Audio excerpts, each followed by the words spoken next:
عمران خان کی جانب سے صوبائی اسمبلیاں توڑنے کی کوششوں پر تبصرہ کرتے ہوئے سینئر صحافی اور تجزیہ کار حامد میر نے کہا ہے کہ موجودہ سیاسی کھیل میں کچھ بھی نیا نہیں، صرف کردار بدل چکے ہیں۔ یہ 2022 کی نہیں، 1996 کی کہانی ہے جب پی ڈی ایف تھی، آج پی ڈی ایم ہے۔ اس وقت نواز شریف اور محترمہ بینظیر بھٹو کی لڑائی تھی، آج نواز شریف اور عمران خان کی لڑائی ہے۔ جو کام غلام اسحاق خان اور فاروق لغاری کیا کرتے تھے وہ آج عمران خان کرنا چاہتے ہیں۔ جب بھی اسمبلیاں توڑی گئیں تو معاملہ نئے انتخابات پر ختم ہوا، لیکن نئے انتخابات سے سیاسی افراتفری اور بے یقینی ختم نہیں ہوئی، کیونکہ سیاستدانوں نے خود ایک دوسرے کے خلاف سازشیں کر کے جمہوری اداروں کو کمزور کر دیا۔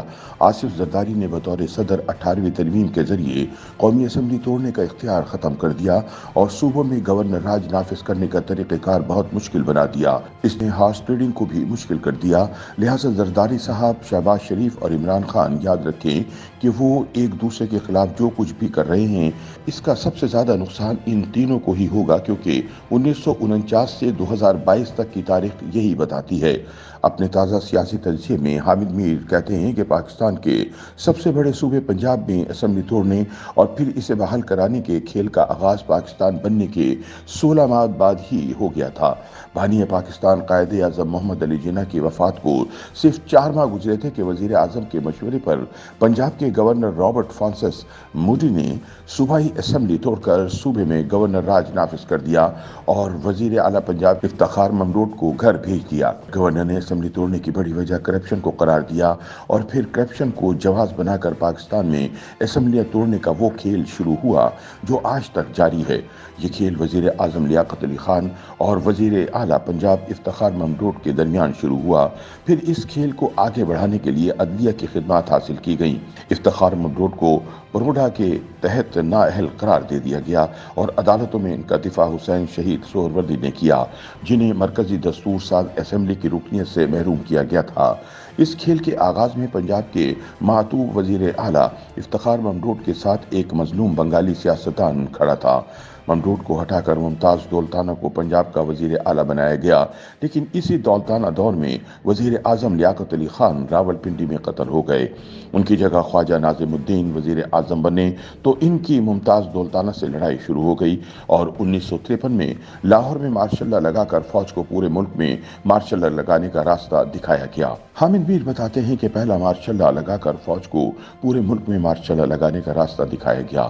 پہلا مارشل لا سیاستدانوں نے لگوایا، جس کے بعد فوج نے یہ کام بار بار کیا۔ پنجاب میں اسمبلی توڑنے کے کھیل کا ایک دلچسپ مرحلہ 1993 میں آیا، جب نواز شریف وزیر اعظم اور غلام حیدر وائن وزیر اعلیٰ تھے۔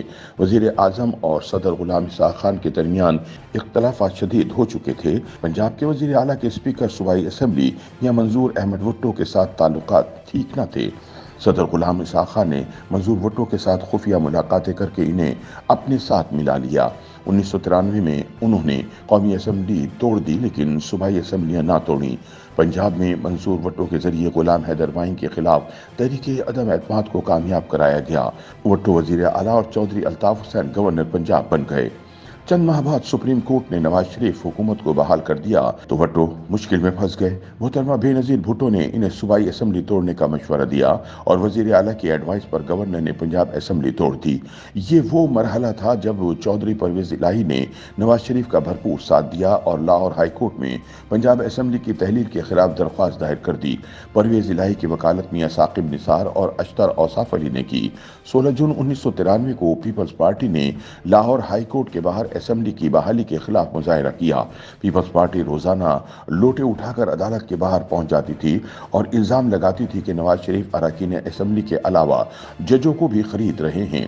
28 جون 1993 کو chief justice Lahore high court میاں محبوب احمد نے پنجاب اسمبلی بحال کر دی۔ عدالتی فیصلے کے ٹھیک 7 منٹ بعد گورنر چودھری الطاف حسین نے دوبارہ اسمبلی توڑ دی۔ اس شام گورنر الطاف سے ملاقات ہوئی تو وہ مبارکبادیں وصول کر رہے تھے۔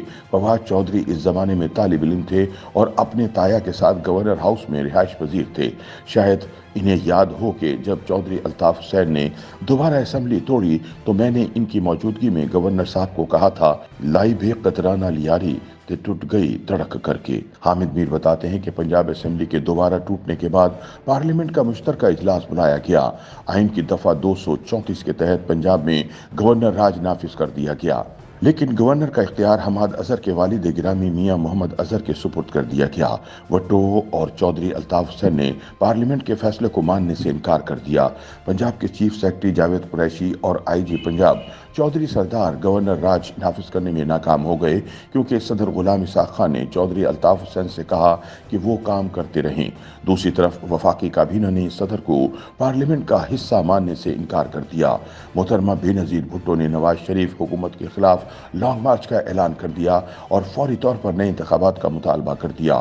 اس مرحلے پر army chief general Abdul Waheed Kakar کے پاس مارشل لا نافذ کرنے کا سنہری موقع تھا، لیکن انہوں نے محض نرم مداخلت پر اکتفا کیا۔ انہوں نے صدر غلام اسحاق خان اور وزیر اعظم نواز شریف کو استعفے دینے پر راضی کیا اور نئے انتخابات کا اعلان ہو گیا۔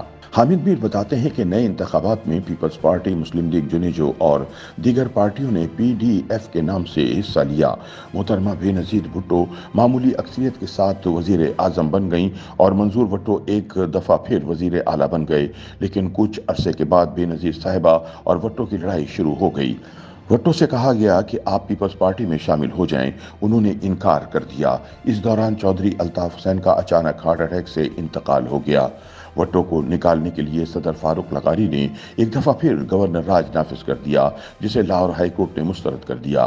چنانچہ تحریک عدم اعتماد کی تیاریاں شروع ہو گئیں اور گورنر راجہ سروپ نے بھٹو کو اعتماد کا ووٹ لینے کے لیے کہا۔ بھٹو اعتماد کا ووٹ نہ لے سکے اور فارغ ہو گئے۔ نئے وزیر اعلیٰ کے انتخابات کا مرحلہ آیا تو پرویز الہی نے عارف نقی کے مقابلے پر دستبردار ہونے کا اعلان کر دیا۔ 1996 میں دوبارہ انتخابات ہوئے، نواز شریف وزیر اعظم بن گئے، لیکن پنجاب میں وزارت اعلیٰ پرویز الہی کے بجائے شہباز شریف کو مل گئی، جس کے بعد پرویز الہی نے کبھی شریف برادران پر اعتبار نہیں کیا اور شریف برادران بھی پرویز الہی پر اعتبار کرنے کو تیار نظر نہیں آتے۔ YouTube پر گوگلی نیوز دیکھنے کے لیے youtube.com کی سرچ بار میں googly news T V type کریں۔ گوگلی نیوز کے پیج پر سرخ رنگ کے سبسکرپشن والے بٹن پر کلک کرنا نہ بھولیے۔ YouTube پیج پر اپلوڈ ہونے والی ویڈیوز سے باخبر رہنے کے لیے بیل آئیکن پر کلک کیجیے۔ آپ کو ہر نئی ویڈیو کے بارے میں نوٹیفیکیشن موصول ہو جائے گا۔